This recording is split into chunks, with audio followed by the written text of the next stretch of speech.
Some members of the U.S. Senate are hoping to use federal anti-drug laws against two states that are easing access to marijuana. Last month, voters in California and Arizona approved ballot measures allowing marijuana to be used for medicinal purposes. At a congressional hearing Monday, Arizona Senator John Kyl said he was extraordinarily embarrassed by the vote. He believes voters of his state were deceived. The president's drug czar said the Clinton administration is still trying to figure out exactly how to respond. Now, those new laws in California and Arizona are posing enforcement dilemmas for police and prosecutors in those states. Which law should be enforced, the federal or the state? CBN News senior correspondent Gary Lane examines the impact of the new law in the Golden State. Proponents of California's Proposition 215, a referendum legalizing marijuana for medicinal use, celebrate their victory.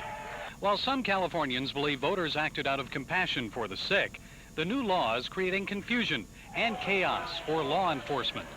Unfortunately, here you have ambiguity at best. You've got a mess. You got a real mess. A mess because while California law now allows marijuana to be used by the ill, primarily those suffering from cancer, glaucoma, and AIDS, federal law still prohibits its possession and use for any reason. This is the Cannabis Buyers Club in Oakland, California. There are about 9 other clubs similar to this throughout the state. And now that Proposition 215 has been approved by voters, you'll see more clubs like this popping up all over. Hi, how are you today? Members of the Oakland Cannabis Buyers Club purchase marijuana of various grades and potency. These are our 3 high grades. These are very potent. And for those who prefer ingesting marijuana rather than inhaling it, the Oakland Cannabis Buyers Club offers a number of edibles baked in marijuana oil. We have brownies, peanut butter cookies, chocolate chip cookies, banana bread. And Rice Krispies. Rice Krispie treats, yes, they're a big seller. Helen Redding is a member of the Oakland Club.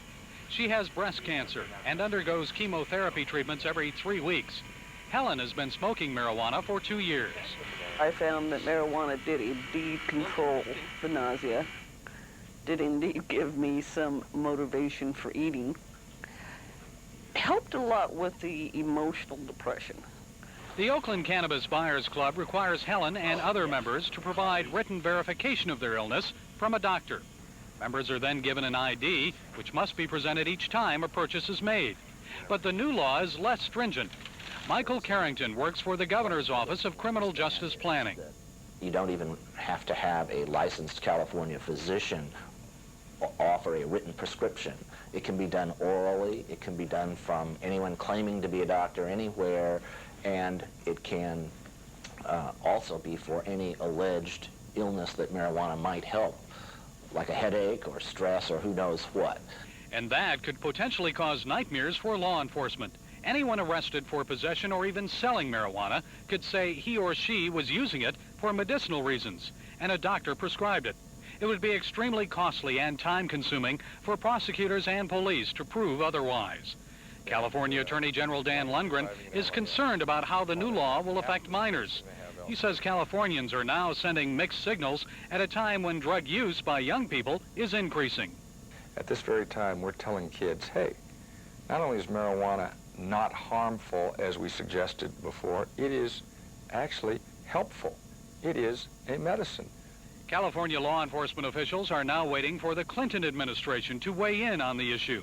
It isn't known at this time if the Justice Department will decide to enforce federal law in California or allow the new state law to take precedence. Gary Lane, CBN News, Oakland, California. And of course, CBN News will continue to keep tabs on this story for you. Pat, back to you.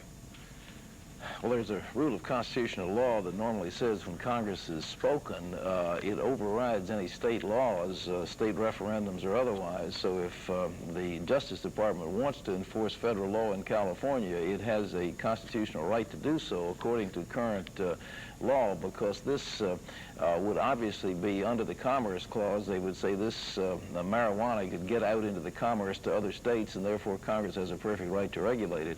And it's a public health hazard, et cetera, et cetera. So I think in a challenge, the California initiative on this one will definitely go down because it's up against a law of Congress. But we'll see what happens. We would hope that the Justice Department will get tough on this one and enforce it. It would probably be a big plus for the one who tried marijuana but, quote, didn't inhale. So it'd probably make him look good if he enforced the federal law against the California law on this one.